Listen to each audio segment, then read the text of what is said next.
Well, that's it for notions. We are going to move on in the assembly for a segment called, I actually have no idea. I don't think we have a name for it. So we are going to look at some of your math work with Mr. Freeman now.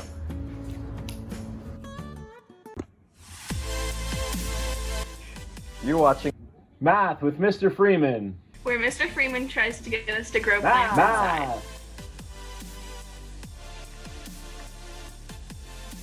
Today I'm sharing several Venn diagrams for my grade 12 data management students.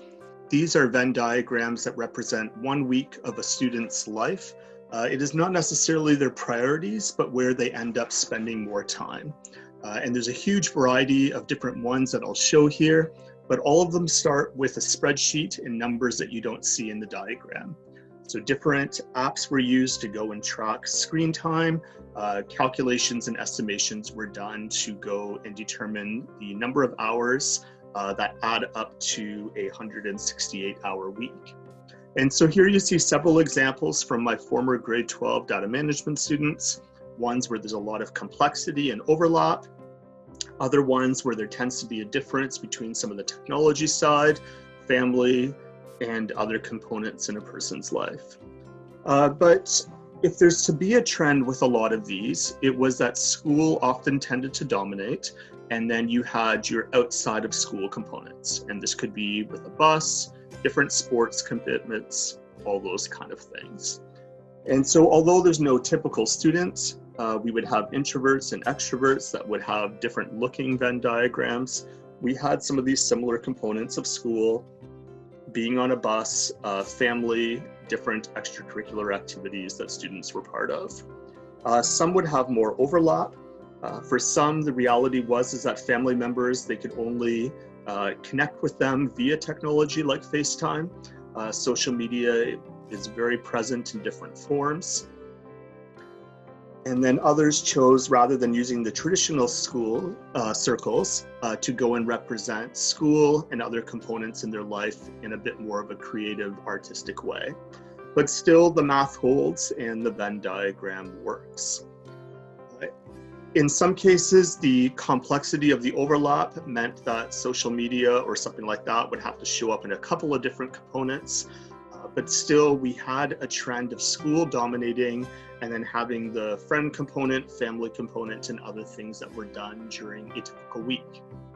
But then in the spring of 2020, I had a data management class that I was only with for several weeks before March break.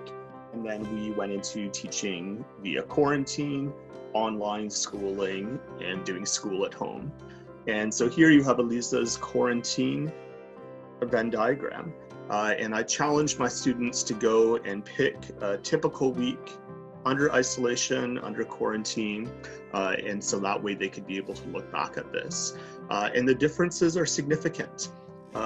Now the school bubble seems to be replaced by a laptop bubble or a technology bubble. And then all of school, often all of homework and other components fitting into that. The other change that I've noticed with the Venn diagrams after isolation is that they tend to be more compartmentalized. You have your screen school component, and then you have the rest of your life. And that's often not ideal for students as they kind of deal with those two different compartmentalized realities. Aiden took a different approach with his, and just looking at that reality that regardless of the type of screen, from phone to laptop to a Zoom call, a huge part of his awake day was on screens. And I think this really visually represents the reality of that. You have some components of family, you have a couple of hobbies where you're off screen, but the reality is that a huge part of it, that is what is happening. Here we have Emma's, where she had to represent kind of her two biggest priorities, family and friends, put those side by side, and then was able to go and work the other components in from there.